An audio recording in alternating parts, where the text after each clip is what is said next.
Live from WRAL News Headquarters in Raleigh, your #1 source for local news. WRAL News, coverage you can count on. Be on the lookout for more law enforcement on the roads this weekend. Good afternoon, I'm Sila Weung with this afternoon's top stories on WRAL News Plus. The St. Patrick's Day Booze It and Lose It campaign is underway. Deputies invited WRAL to ride along with them last night.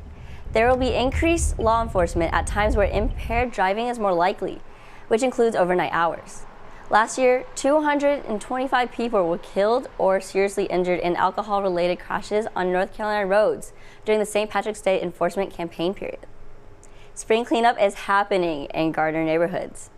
The town's special yard waste and trash pickup routes start Monday morning. Yard waste does not need to be bagged or bundled, and usual size specifications for trash pickups don't apply.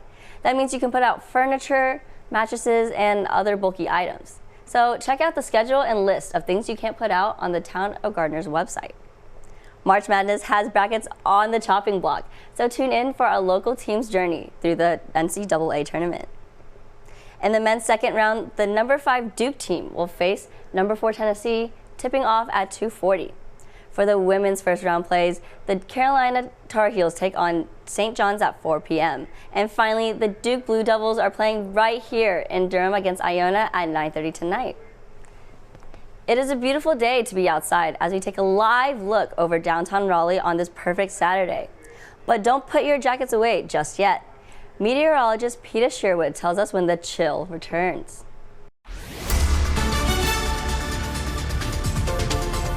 Hello everyone, I'm meteorologist Peter Sherwood in the WRAL Severe Weather Center. Spring arrives tomorrow, but it's not going to feel like it. We are going to see high temperatures today in the 50s. And once we head into tonight, we have another freeze warning in effect for our region. Looking at a high of 55 on Monday with sunshine around, and then we're back into the 20s Monday night leading into Tuesday morning. A freeze watch is in effect, and that could get upgraded to a freeze warning as we head into tomorrow. Beyond that, temperatures are warming up. We're heading to 64 degrees, or on Tuesday, 67 degrees.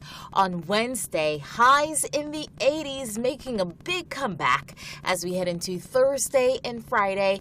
Rain chances will be limited for this week. We have another good chance of rain rolling in as we head into the weekend. Here's a look at some of the other big stories we're watching today on WRAL News Plus. Mental health is top of mind for many students at NC State University right now after the deaths of 10 students this school year. The latest happening just this week. Good morning, I'm Jake Reyes. And I'm Kasia Sari. Thanks for joining us. CBC-UNC Diversity Fellow Tyler Carmona spoke with students on campus about this staggering trend. He's live at NC State University with information about an event that aims to end the stigma around talking about mental health. Kasia, while I was on campus, these students provided me with some valuable insight of what it's like to navigate mental health issues while taking college classes. A year ago, Naomi Boedo lost her sister Jade to mental illness. It was really a shock to my family when it happened, and mental health wasn't something that was ever really talked about within my family. Naomi wants to change that. She wants people to talk about their mental health. So she and her organization at NC State will hold the 6th annual Outrace the Stigma event. It's a 5K run that donates to mental health awareness.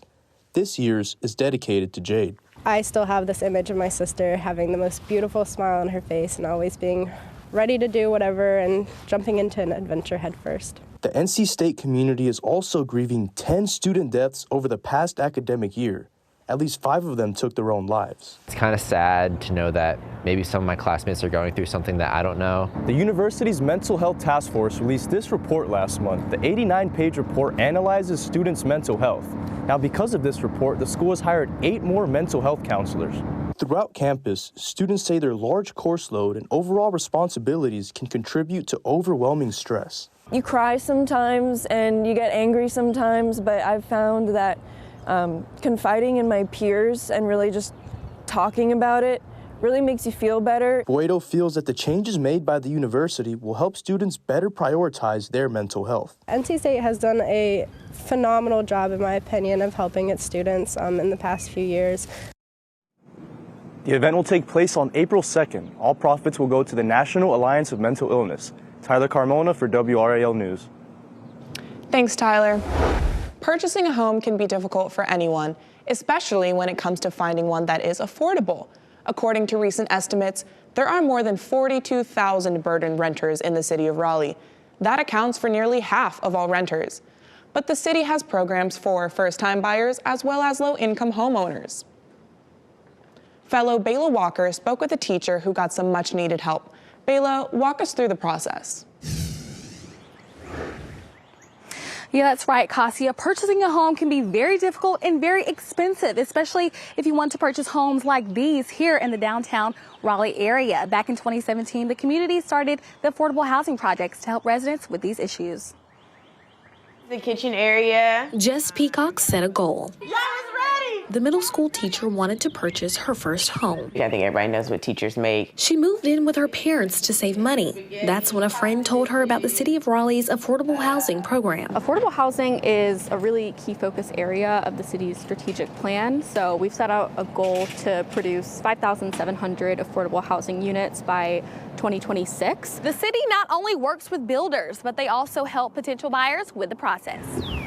Participants are required to take financial literacy classes as part of the program. So I've got stackable washer dryer. Peacock also stayed in touch with builders involved in the process. The buyer had fell through for a house, and I think like my persistence, he's like, I thought of you when this buyer fell through. Would you like to come take a look? I did not come take a look. I said, yes, I would like to buy the house. Jess Peacock accomplished her goal. She bought her first home. Yeah, you can visit raleighnc.gov/housing to get started. I'm Bayla Walker, WRAL News. Bayla Walker, live in Raleigh. Thank you. The city of Raleigh is also stepping in to help a homeowner fix a giant sinkhole in Oakwood Historic Raleigh.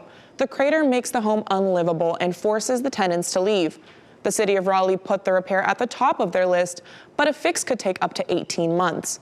The city is hoping to find a more permanent solution so that people can live in and enjoy this historic neighborhood.